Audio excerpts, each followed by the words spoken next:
There are moments in life that change everything.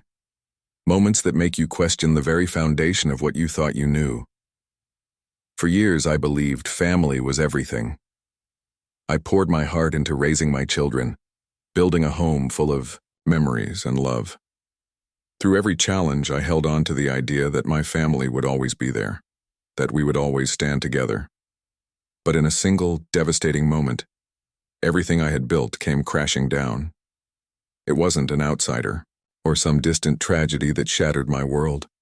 It was the one person I trusted the most, my own son. The son I had sacrificed so much for. He walked into my home one afternoon, the place I'd spent decades building, and told me it was time to let go. "Dad, you need to sell the house," he said, his voice flat and distant, as if it were the most normal thing in the world. "This place is too old for you. You should move into a nursing home." In that moment, I felt everything slip away. The love, the trust, the belief that family always had your back. It wasn't just his words that cut deep, but the way he spoke. As if I was already fading, like I was too old to care for myself. How could the son I raised, who I gave everything for, turn on me like this? The weight of his words left me breathless, and in that silence I realized that sometimes the people you love most are the ones who wound you the deepest. For decades, this house was more than just a building to me. It was a sanctuary. The worn floors and creaky stairs whispered memories of the many years I spent raising my family. The rooms, though small and worn, were filled with laughter, love, and the joy of watching my children grow. Every inch of this place held a piece of my heart. When I first moved in, it was just me and my wife, barely making ends meet. But we had big dreams for the future. We painted the walls together, planting the seeds of hope and a future for our children. It wasn't always easy. There were struggles, nights when the bills piled up higher than the pantry could hold, but we managed. The house became a home, and every corner of it reflected the hard work we put in. I remember the days when the laughter of my kids echoed through the halls. There, small voices would race down the stairs as I sat by the fireplace, the warmth of the flames reflecting in their wide eyes. My daughter's first steps, my son's first bike ride. Each memory was anchored to this house, the place where we grew, where we shared our victories and our losses. The kitchen, once filled with the smell of my wife's cooking, became the center of everything. Our family meals, our late-night talks, the place where we patched up small hurts and celebrated big moments. This house wasn't just bricks and beams. It was the foundation of my life. Over the years, things began to change. The house, once full of energy and life, slowly began to show the signs of aging. The paint peeled off the walls. The roof started leaking during the rainy season. The stairs creaked louder with each step. I could feel the passage of time, not just in the wear and tear on the house, but in myself. My back grew sore from the years of hard work. My hands, once steady and strong, now shook slightly as I held the tools to fix things around the house. Yet I kept going. I told myself that as long as I had this house, I had everything. I clung to it, refusing to let go. After all, it was my home, the only one I had ever known, and I had poured my heart into it. It was my anchor, the one thing that never let me down. But as the years passed, I started to feel something changing, something I couldn't control. The house didn't feel like the sanctuary it once was. The rooms that had been filled with laughter now seemed hollow. The walls that once echoed with love now stood silent, as if they too had grown weary of time. My children, once so full of life and joy, had grown up and moved away. The house felt empty, and I felt it too. The silence grew louder, and with it, a sense of loneliness crept in. I still had my memories, but they began to feel distant, like echoes fading into the background. It wasn't just the house that was changing. It was me. I could feel the weight of my years, the toll that life had taken on me. My body, though, weathered, still carried the burden of a lifetime of hard work. There were days when the simplest tasks felt like mountains. Fixing the roof, repairing the pipes. It all became too much. Yet I couldn't bring myself to let go. This house, This home was all I had left. My wife was gone now and my children had their own lives. I was alone in this place, but I refused to leave. This house was my identity. It was everything I had ever worked for. But then, things started to shift in ways I never expected. My son, William, came to visit. William, the boy I had raised, the boy who once ran through these halls with boundless energy, who looked to me for guidance and love. I thought we had an unbreakable bond, that we shared something that could never be torn apart. But that visit, that simple suggestion, shook everything I believed in. It wasn't just about selling the house, it was about him telling me that I was no longer fit to live here, that I was no longer capable of taking care of myself, that I needed to leave, to go somewhere else, somewhere safer, somewhere I wouldn't be a burden. His words hit me like a punch to the gut. They cut deeper than anything I had ever experienced. How could he say that? How could the son I had raised, the boy I had sacrificed everything for, think that of me? It wasn't just the suggestion to move out, it was the way he said it, as though I had outlived my usefulness, as if I no longer had a place in this world or in his life. My heart ached. I didn't know how to respond. I didn't know what to say. I had always done my best for him. I had given him everything I had, every sacrifice, every ounce of love and care. And now, he was telling me to leave? But it wasn't just about the house. It was about everything, my worth, my purpose, my identity. I had spent so many years building this life, this home, with the belief that one day I would pass it on to my children, that it would be something that would remain in our family forever.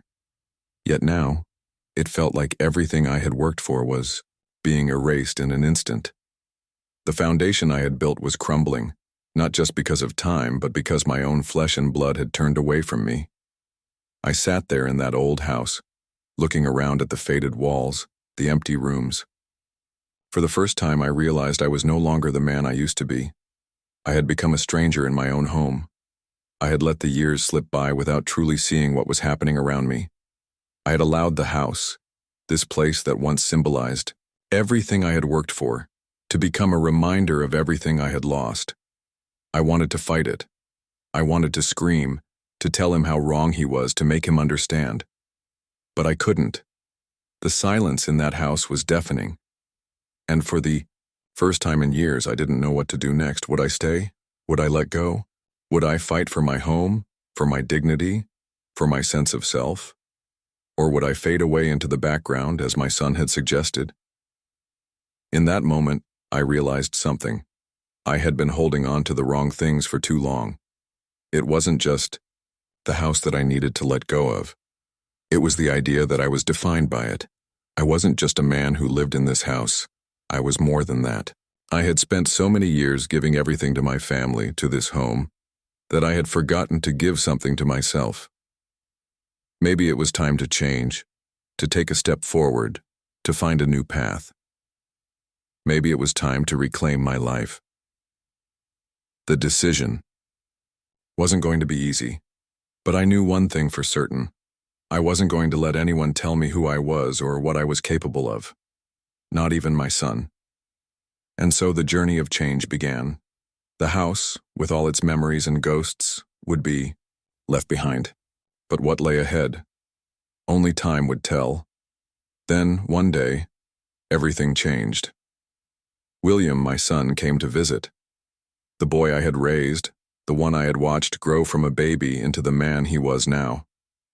I hadn't seen him in a while. He was busy with his life, just like I was with mine.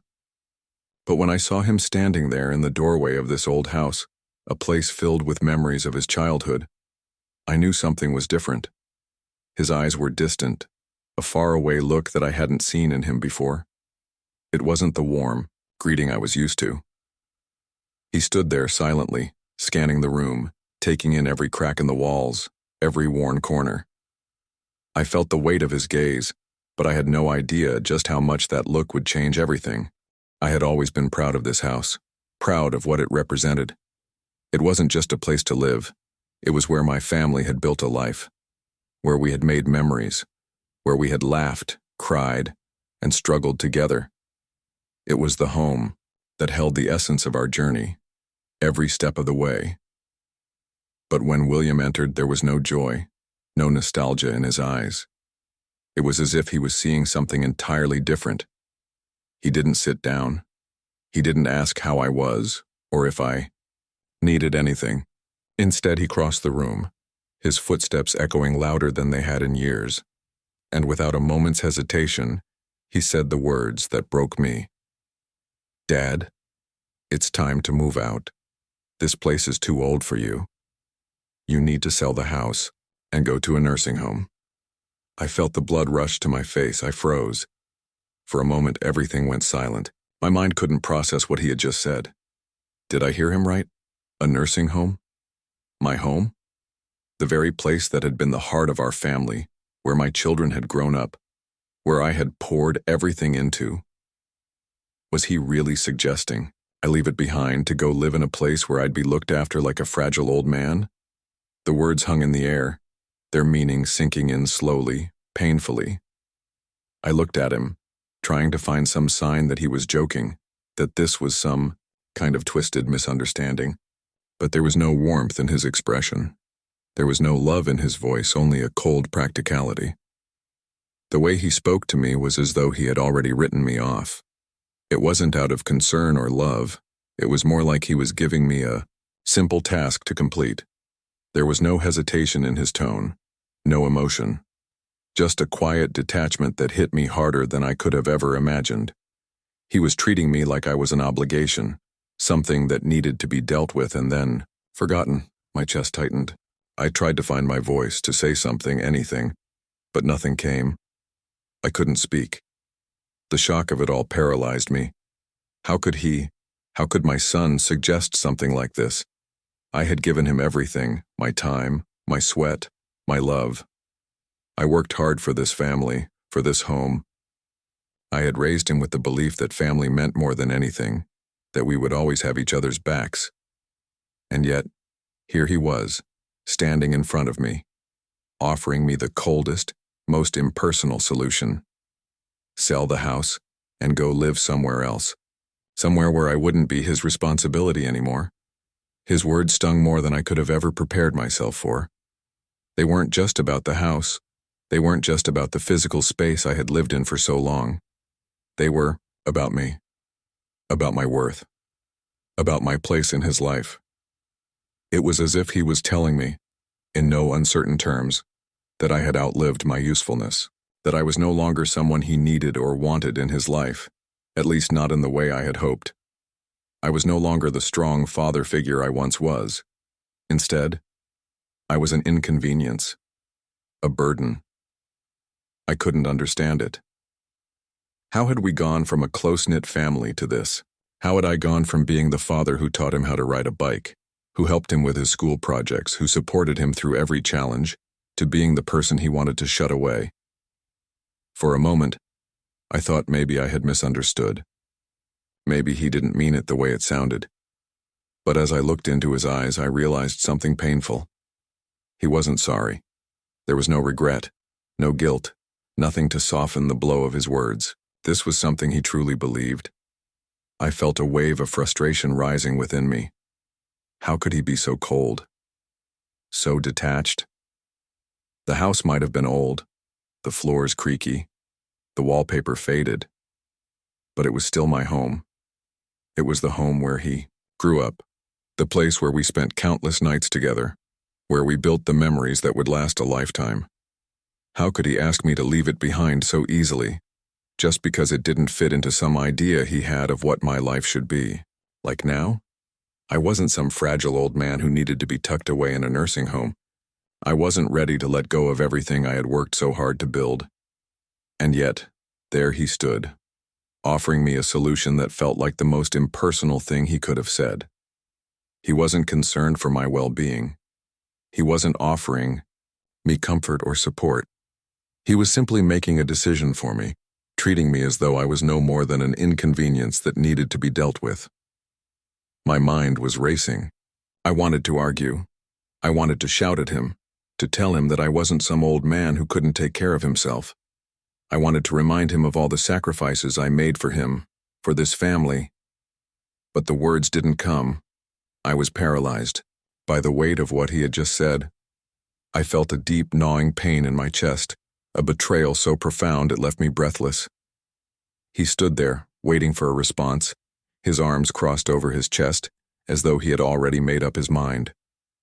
It felt like he wasn't even giving me the chance to argue, as if he had already decided that this was what was best for me, for everyone. But how could I accept that? How could I accept that my son, the one I had raised, the one I had given everything for, thought so little of me that he would send me away like this? It wasn't the suggestion that stung the most. It was the way he said it. The tone in his voice, the flatness of his words, as if they were no different from discussing a business deal or arranging for a minor inconvenience to be fixed. I could hear the coldness in his voice, a detachment that made the pain worse. He wasn't speaking to me as a father and son should speak. There was no warmth, no understanding, no recognition of all the years we had spent together. No, he wasn't speaking to me as a man who had cared for him, guided him, sacrificed everything for him. He spoke to me as if I were some stranger he'd never met, as if I were a burden, someone to be discarded when they no longer served a purpose. I could feel the pressure building in my chest, the tightness in my throat. My mind raced, trying to process what had just happened. What had I done wrong? Was I that invisible to him? Was I really that weak, that incapable? Was it all just a facade? The life I had built, the values I had passed on to him, all those years of hard work and dedication, was it meaningless now? The house, my home, the place I had poured my sweat and tears into, was somehow now considered a symbol of my inadequacy. I thought about the years spent putting everything I had into creating a life for my family. The endless hours at the factory, the extra shifts, the time I spent away from my own children, all to make sure they had everything they needed. I had always worked hard, never complaining because I believed that the future I was building was one worth fighting for. But now, my own son was telling me that I was no longer capable of taking care of myself. I was no longer part of that future. I felt like the walls of the house were closing in on me, like the memories that once filled this place were turning into chains that held me back. How had it come to this? How had my son, the person I had given everything for, become the one to take away everything that mattered? As I sat there staring at him, I could feel a wave of emotions flooding over me. Anger, hurt, confusion. And beneath all of it, a deep, aching sense of loss. The loss of the connection we once had. The loss of the trust I thought we shared. The loss of my place in his life. I had always believed that no matter how old I got, no matter what happened, I would always be his father, and he would always need me. But now, it felt like that connection had been severed. The bond we had, built together, was being shattered right in front of my eyes. I wanted to say something, anything to make him understand. To remind him of all the years we spent together, of the sacrifices I made for him. I wanted to scream that I wasn't a burden, that I wasn't just some old man waiting to be put away in a nursing home. But the words wouldn't come. Instead, I just sat there paralyzed by the weight of his words. They were like a knife cutting through me, and every time I tried to speak, the words caught in my throat. Unable to break free. William, the boy I had raised, the one I had spent countless nights worrying about, was now standing there, telling me I wasn't worth the effort anymore. He wasn't asking for my opinion. He wasn't trying to understand me. He was telling me what he thought was best for me, without even considering my feelings or what I had built over the years. It felt like he had made up his mind about me, about my life, without even giving me a chance to explain myself. And then, he started to walk away. The weight of his footsteps echoed through the silence of the room as he turned and headed for the door. Each step felt like a betrayal, each movement a symbol of how far we had drifted apart. The door creaked open and I watched him leave, his back turned to me, not once looking back. It was as if I were nothing more than an afterthought, a chapter in his life that had ended. The door closed behind him with a quiet finality, and in that moment it felt like the world had shifted, leaving me alone in the very place I had once called home. I stayed there, frozen in my chair, unable to move, unable to comprehend what had just happened. I could still feel the tension in my body, the rawness of my emotions tearing at me from the inside. How had I gotten to this point? How had my son become someone I didn't recognize? It wasn't just his words that had hurt me. It was the emptiness behind them. It was the finality of his decision. As though my worth had been decided without me even having a say. As if my years of hard work, my sacrifices had meant nothing. I had built this life for him, for us, but now it felt like I had lost everything in a single moment. The silence that followed William's departure was suffocating. It was a silence that hung in the air, thick with the weight of everything unsaid. The house, which once felt like a sanctuary, now felt cold and oppressive. The walls seemed to close in on me, as if the very place that had been the backdrop to my life was now betraying me. Every crack in the walls, every scratch on the floor reminded me of all the years spent building this home, only to have it all dismissed with a few words. The house, with all its history, now felt like a prison I couldn't escape. I stood up, from the chair, my hands trembling. They were no longer the strong, steady hands they once were. They had grown old, worn from years of hard work, but they were still mine, still capable. Yet in that moment I wondered if I was still the man I used to be, if I had anything left. Was I truly a burden to my son? Was I really so weak that I couldn't take care of myself? The questions lingered in my mind, each one more painful than the last. I walked through the house, each step echoing louder than the last, my heart heavy with the weight of everything I had just learned. The living room, where we spent countless nights together as a family, now felt like a distant memory. The kitchen, where we laughed over meals and shared our stories, now felt hollow, as if it had never truly belonged to us. I ran my fingers along the counter, feeling the cold surface beneath my touch, and for the first time in years I felt lost. The house was no longer a reflection of my life. It was a reminder of everything I had lost. The years I had spent building it, the love I had poured into it, now seemed insignificant. The one person I had hoped would appreciate it the most had turned his back on me, leaving me with nothing but the remnants of a life I had given my all to. I sat down on the couch, staring at the empty room around me. My mind raced, replaying the conversation over and over again. Why had he said it like that? Why hadn't he understood? All I ever wanted was for him to see me as I was, a man who had done his best, who had given everything for his family.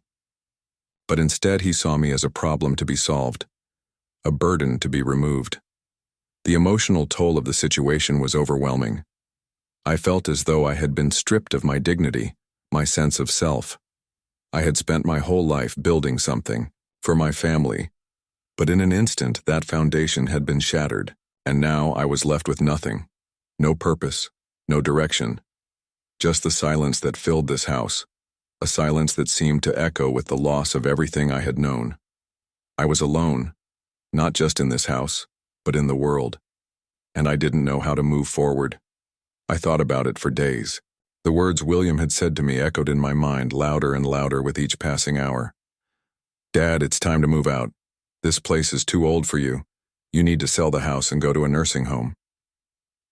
Every time I replayed that moment, a mix of hurt, anger, and confusion churned within me. It wasn't just about the house. It wasn't even about the fact that my son had made such a decision for me without consulting me, without any empathy. What stung more was the idea that he saw me as weak, like I was no longer capable of making my own choices.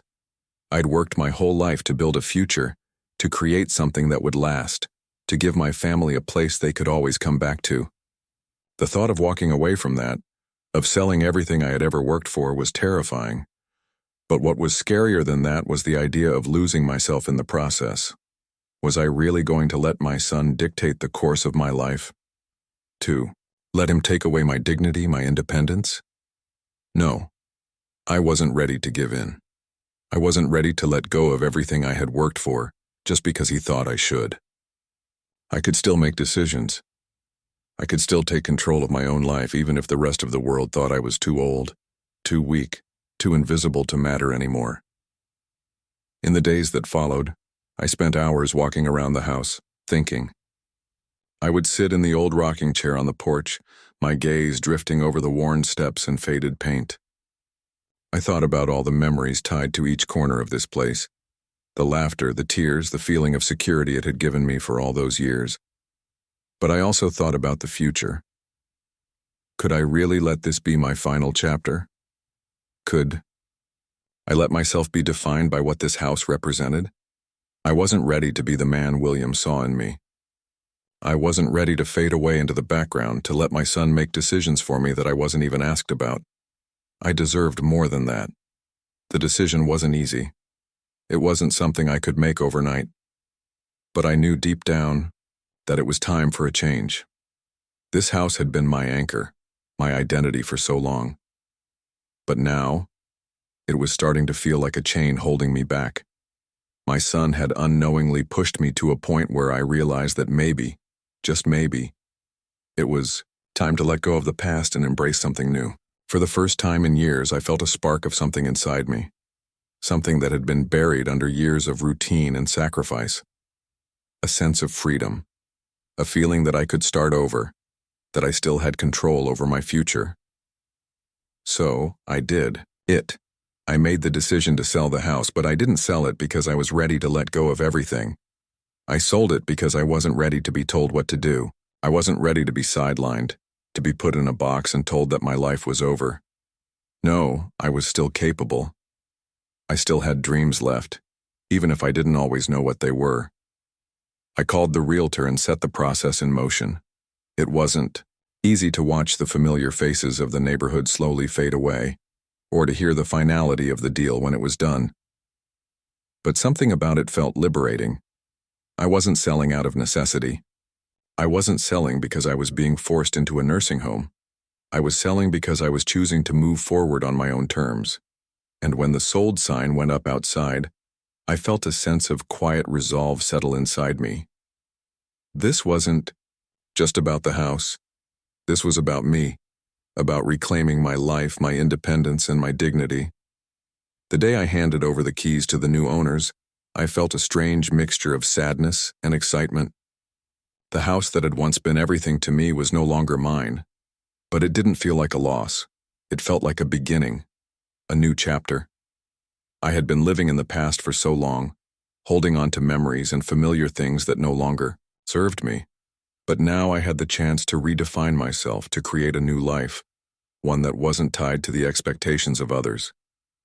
The next step came quickly. With the money from the sale of the house, I made a decision that would surprise everyone, including William. I didn't move to a nursing home. I didn't give up my independence. Instead, I bought a sleek, modern apartment in the city. It wasn't extravagant, but it was a fresh start. A place where I could create new memories, where I could live on my own terms, without the shadow of the past weighing me down. Walking into that apartment for the first time felt surreal. The sleek lines, the open spaces, it was a far cry from the worn, familiar rooms of my old house. But there was something invigorating about it. Something that reminded me of the man I used to be, the one who took risks, who built something. From nothing. I wasn't ready to fade away. I wasn't ready to give up. I stood by the window of my new apartment, looking out at the city skyline, the lights twinkling in the distance. It was a stark contrast to the quiet, sleepy neighborhood I had lived in for so long. But it felt right. It felt like freedom. I had done this on my own. I had taken control of my life, and for the first time in a long while, I felt like I was truly living again. As I stood there holding the keys to my new home, I thought about William. I thought about the words he had said, the way he had dismissed me, as if I was no longer capable of making my own decisions. I knew that he would be shocked when he found out what I had done, but I didn't care. I had nothing to prove to anyone anymore. I had proven it to myself. I was still capable of making my own choices, of shaping my own future. And that was enough.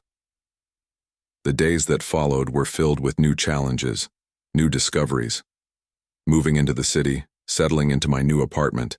It wasn't easy, but it was mine. I wasn't just moving into a new home, I was moving into a new phase of my life, one that I was in control of. I had stepped out of the shadows of the past, away from the expectations that had been placed on me, and into a future that was full of possibility. And for the first time in years, I felt a sense of peace. It wasn't about the house. It wasn't about the money. It was about finding the strength to live on my own terms, to carve out a future that was mine. And in doing so, I had found something far more valuable than any material possession. I had found myself again. The moment I handed over the keys to the old house and walked away, I could feel a shift inside me. I had let go of the past. But letting go didn't mean I was surrendering. It meant I was freeing myself. I wasn't ready to become the person William thought I was, the fragile, helpless old man. He had written me off, but I wasn't done yet. Not by a long shot. I'd spent decades working, building a life, creating something that meant something to me. And now, with the money from selling the house, I had the chance to build something new. A new life, on my own terms. It wasn't a nursing home, as William had suggested. No, I wasn't going to fade into the background like he thought I would. Instead, I made the bold decision to do something for myself for once. I used the money to buy a luxurious apartment in the heart of the city. It wasn't a mansion or anything extravagant, but it was mine. A fresh start, a new beginning. The apartment was sleek and modern, filled with light and space. The large windows gave me a view of the city skyline, the glowing lights at night offering a sharp contrast to the quiet, peaceful isolation of my old neighborhood. I had chosen this apartment deliberately, because it wasn't just a place to live. It was a statement. It was a way of showing myself that I still had the strength to make decisions for myself, to choose a path that would take me forward rather than drag me backward into the shadows. Unpacking my things in that new apartment felt different from anything I had ever done. The act of placing things on the shelves, setting my life up in a new space was more than just physical. It was emotional. As I laid out the photos from the old house, the small mementos of my life, my children's childhood drawings, old books, I'd read to them when they were young, I realized I was not abandoning my past. I was carrying it with me. This wasn't about erasing everything I had done or who I was. It was about acknowledging those years, those sacrifices, and realizing that there was still more for me to give. I stood by the window, looking out at the city below. The view was different, nothing like the quiet street of my old neighborhood, but it felt exhilarating. For the first time in a long time, I felt alive again.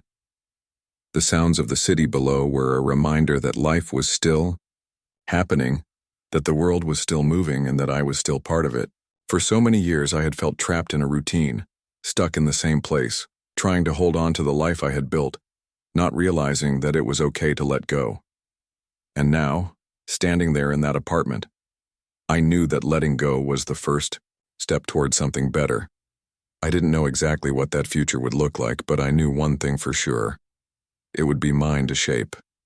I wasn't living for anyone else anymore. I wasn't living for William's approval or anyone else's expectations. I was living for myself. It felt like a radical shift, a new chapter.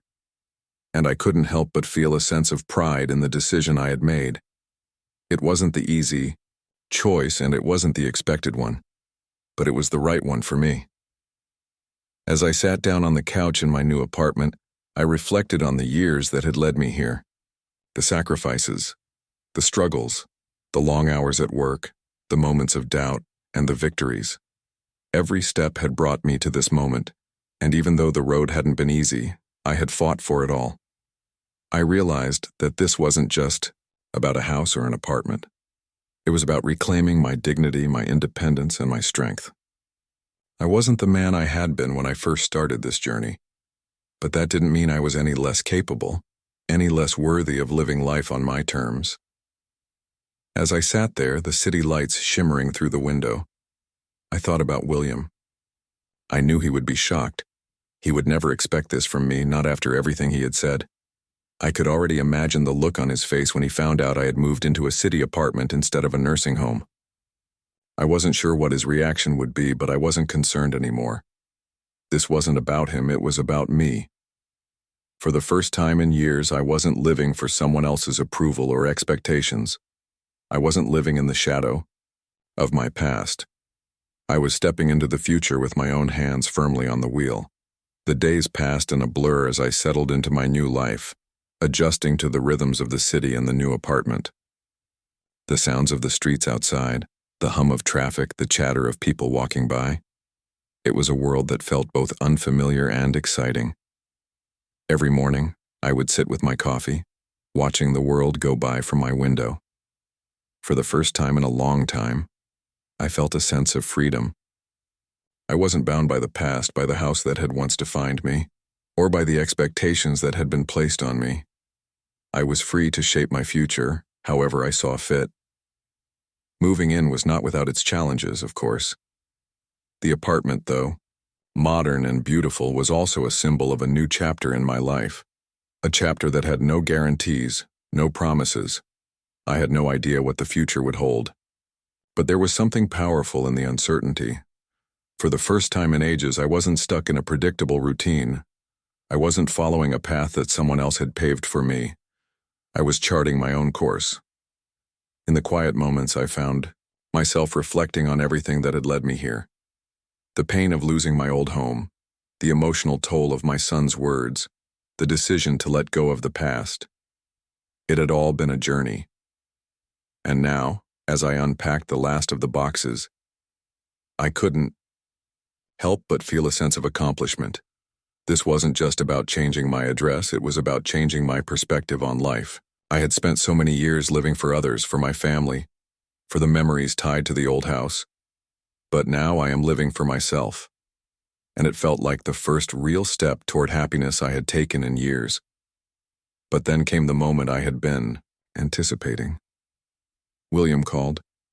I hadn't heard from him in a while, and I knew he had to have heard about the apartment. I had left him a message a few days ago telling him that I had sold the house, but I hadn't explained what I had done with the money. I could sense his hesitation when I picked up the phone. There was a long silence before he spoke. "Dad," he said, his voice strained. "I heard about the house, but why didn't you tell me you were moving into the city? Why didn't you—" "I'm not moving to a nursing home, William," I interrupted, my voice calm but firm. "I'm living in a place that's mine. A place where I can be me again." There was a pause on the other end of the line. I could almost hear the shock in his silence, but this time it didn't matter. I wasn't afraid of his judgment. I wasn't afraid of what he would think. I was doing this for myself. I didn't think you could—" William stammered, struggling to find the right words. But I didn't need to hear any more. I didn't need his validation. "Maybe you didn't think I could," I said. "But I'm still here, still living, still making choices. And for once, I'm doing it for me." The conversation ended quietly after that. It wasn't a confrontation, but it was a turning point. I knew that William didn't fully understand, but I also knew that he didn't need to. I had taken back control of my life, and in doing so, I had found something I had lost a long time ago: myself. As the days went on, I settled into my new routine. I found small joys in the city, walking through the streets, finding new cafes, even sitting on park benches, watching the world around me. For the first time in a long time, I was doing things for myself, without concern for anyone else's expectations. I was carving out a new life, one that was mine to live on my own terms, and that was enough. When William finally saw what I had done, I could see the shock in his eyes. It wasn't just surprise, it was disbelief. I had expected a different reaction, maybe anger, disappointment, or even frustration. After all, I hadn't followed his plan, the one he had laid out for me so neatly, the one where I would leave the house and move into a nursing home, fading into the background as if I no longer mattered. But when he stepped inside my new apartment, I could see it all in his face. The confusion, the realization, and then something more powerful: respect. It wasn't spoken. It wasn't announced in grand words or dramatic gestures. It came in the silence that settled between us when he looked around the room. I saw him take in the sleek, modern furnishings, the view of the city skyline, and the quiet determination that seemed to pulse through the space. This wasn't just a place I was living in, it was a statement of who I was. I was still here. I was still capable. I was not a man clinging to the past, hoping to be kept safe and comfortable in a corner of the world where I could fade away. I was moving forward, taking control of my own life, even if it was a decision he hadn't expected. The room fell quiet as William stood there, scanning the space with his eyes. There was no judgment in his gaze, no criticism, just a silent acknowledgement of the choice I had made. It was as though in that moment he realized something he hadn't understood before. I wasn't the same man he had assumed I was. I wasn't someone who could be easily written off, easily dismissed. I had made a bold decision for myself, and while it may have shocked him, it wasn't a decision based on fear or weakness. It was a decision made from a place of strength and independence, a declaration that I was still capable of living my life on my own terms. For so long, I had lived in the shadow of expectations, his expectations, society's expectations, and my own sense of duty. I had believed for a time that my worth was tied to the house, to the past, to the family I had raised. But in the process, I had forgotten that I was still me. I was still capable of making choices, of changing the direction of my life, no matter how old I was. And as I watched William take in the apartment, I realized that I had just shown him that. I wasn't just clinging to the past. I wasn't fading into irrelevance. I was moving forward, embracing change and forging a new path for myself. There was no dramatic reconciliation or tear-filled conversation. There didn't need to be. The moment of understanding was quiet, almost unspoken. William finally turned to look at me, his expression softening. The tension that had been between us for so long seemed to dissipate in that instant. He didn't say anything right away, but I could see it in his eyes. He saw me differently now. He understood that I wasn't helpless, that I was still capable of making my own choices, even if those choices didn't align with his vision for my life.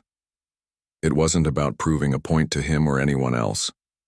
It was about proving it to myself. I had spent so many years sacrificing my own desires and dreams for the sake of others.